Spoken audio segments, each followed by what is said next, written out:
Hey people, I welcome you back to Caroline's Online Academy. I'm back with another problem, journal entry based problem from the chapter Dissolution of Partnership Firms.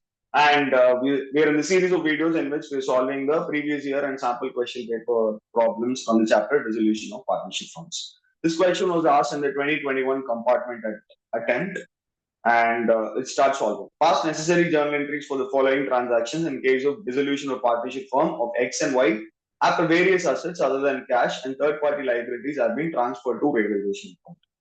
The first transaction here is dissolution expenses 4,000. So they've just given it as dissolution expense. They've not told if any partner bears the expenses or not. And the question is silent with respect to who bears the realization expense. It is usually the firm no, it is the firm that bears the realization expense. Understood or not?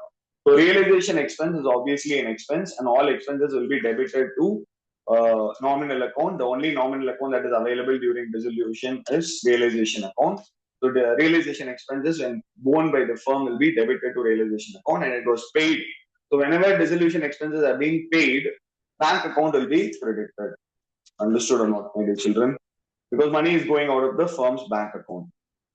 So dissolution expenses, and that is how much, my dear children? 4,000 rupees.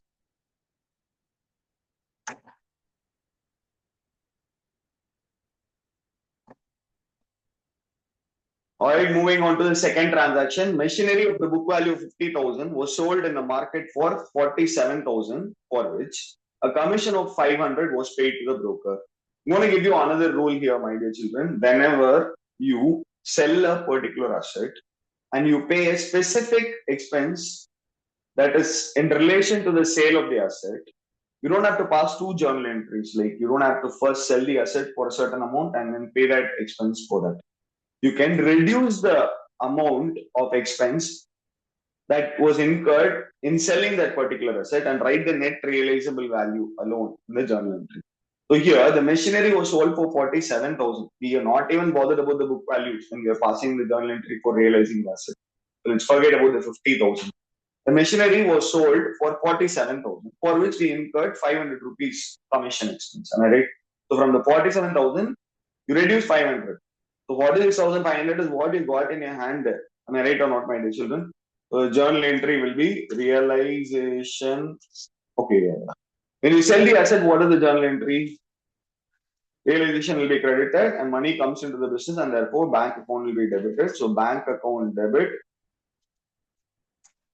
to realization account. Understood or not, my dear children? And that will be 46,500. 47,000, the sale value minus the commission expenses incurred. Understood or not, my dear children?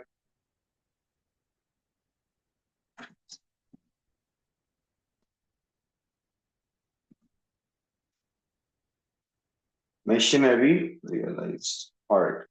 Moving on to the third transaction. What is the third transaction? A creditor for 70,000 accepted stock valued at 90,000 and paid to the firm 20,000. So what is basically happening? A creditor is taking over an asset, 90,000 asset, he is taking over.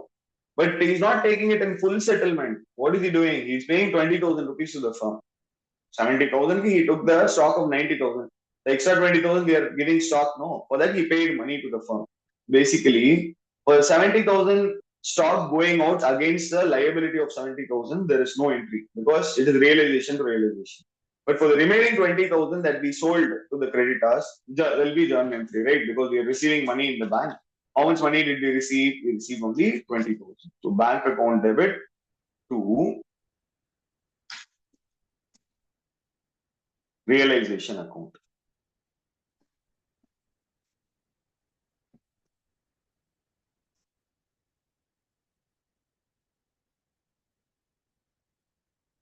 How much? 20,000. Not 90,000. Understood? Because out of the 90,000, 70,000 was set off against the liability of 70,000. Understood or not, my dear children? For the 70,000 part, it's actually no entry. But for selling the remaining, we'll pass entry, which is bank to realization as we realize the asset. Stock realized. Loss and realization of 40,000 was divided between the partners X and Y in the ratio 5:3. Let me tell you something, my dear children. Accumulated loss, loss from appropriation, loss on realization. Any loss will reduce the amount payable to the owners. Am I right? So the liability of the firm towards the partner's capital account decreases. Whenever it decreases, you go to debit the partner's capital account. In this case, it is excess capital account debit and Y's capital account. Am I right or not, my dear children? To realization account, as it is a realization loss.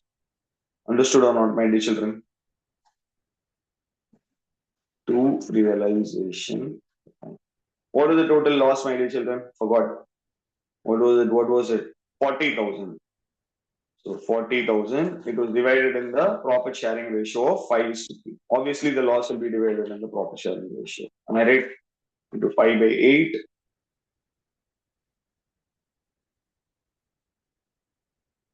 into 3/8.